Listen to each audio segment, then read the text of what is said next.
What up, YouTube? Webhead Mike here, and yesterday I got some pretty good feedback on a video that got me thinking, will 6E, this corporate product, be accepted by the gaming populace? I happen to think not, but I also began thinking, are there any other examples I can pull from that would make this more credible? And quite a few of them come from Marvel Comics. First and foremost, there is Spider-Man. And now, when you ask anyone who is Spider-Man, it's probably going to be Peter Parker. 9 times out of 10, maybe 10 out of 10, Peter Parker. This is despite the corporate suits or execs up there constantly trying to push Miles Morales as a new Peter Parker or a new Spider-Man. Or as young Rippo would say, Peter Darker. Now, Miles Morales is a character who has very distinct elements, but sadly, if you were to think of like what are his most prominent villains, it's probably going to be a short list. I know I can't ramble off any.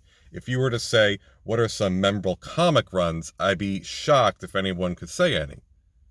Now, if you were to say are there any prominent Spider-Man moments, oh well, people would say Torment, Kraven's Last Hunt, any number of other things. If you were to say, oh, what are his most prominent villains? Oh, well, people would say, like, probably the Green Goblin, Scorpion, Doc Ock, Rhino, Electro, Shocker. It can go on and on and on.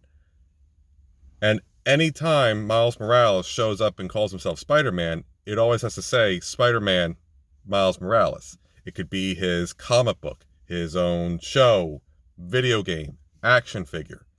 It never just says Spider-Man. It always has to say Miles Morales. Now, that isn't to say we don't want to have Peter Parker retire and then someone else takes over the position, but part of the problem is the identity of Spider-Man has become so beloved and ingrained as Spider-Man is Peter Parker. Peter Parker is Spider-Man. If Miles Morales wanted to be a new webhead superhero in the city, he has to use a different moniker. That's what I would say. That's probably part of the reason why he hasn't really sunk in. Another time this happened was Captain Marvel, whereas she was once known Carol Danvers as Miss Marvel. And again, a rather beloved character, aka Warbird or whatever you want to say.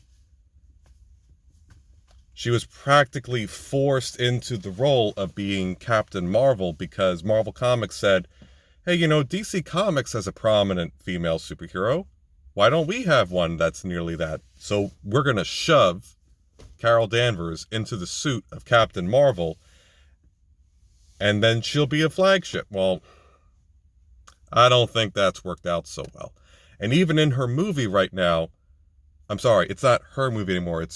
Instead of it being Captain Marvel 2, it's just The Marvels, starring 3 different characters having some connection to Marvel.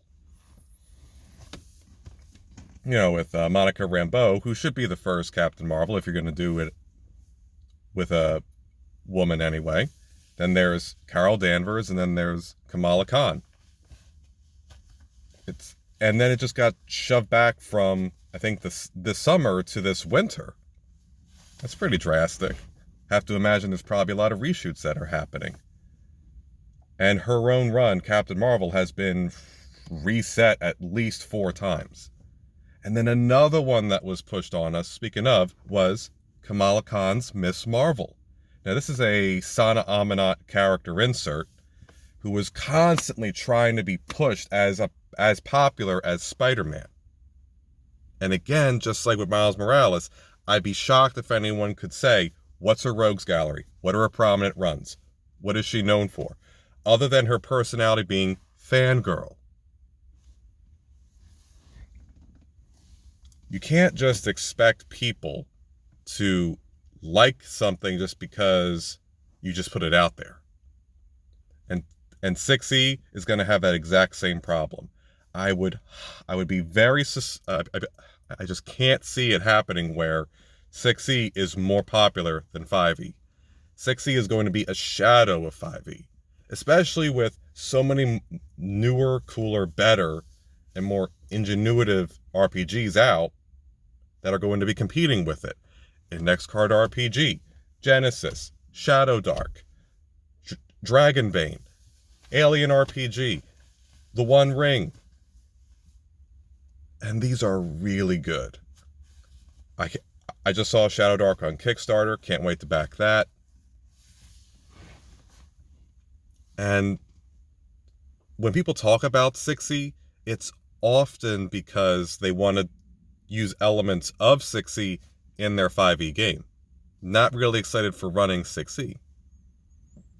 But of course, 6e is going to hit the same DM burnout that 5e is facing, because again, there's all these tools that the players are getting, all these cool bonus mechanics, all these bonuses, and the DM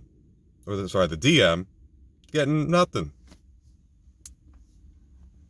At least officially. Now, of course, that's when your own creativity experience has to come in and try to make that leveled out, such as saying, well, normally it says if ever you drop to 0 hit points, you just start death saving throws, and then if you're healed, you get back up and you're at the hit points healed as if nothing happened. Well, realistically, I mean, if that were to keep happening over and over and over again, yeah, you can get knocked down and get up again, but after a certain number of times, it has to be taking a toll on you in some fashion. Maybe there's levels of exhaustion. Maybe there's some penalties that come on rolls. Or maybe you start tracking how far into the negatives do you keep going while at 0 hit points to figure out, is there anything left of you to bring back?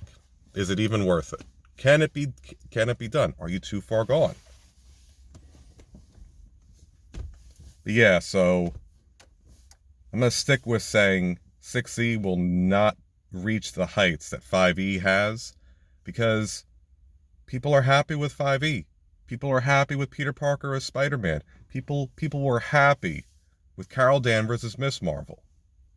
People are happy with 5e, and they just want to do 5e. They don't want to have this new edition pushed on them, except to perhaps to take what they want and use it for 5e. Will the suits see that? Well, probably not, and if they do, it'll probably be too late. That's just my thoughts. Let me know what you think in the comments down below. I thank you for your time.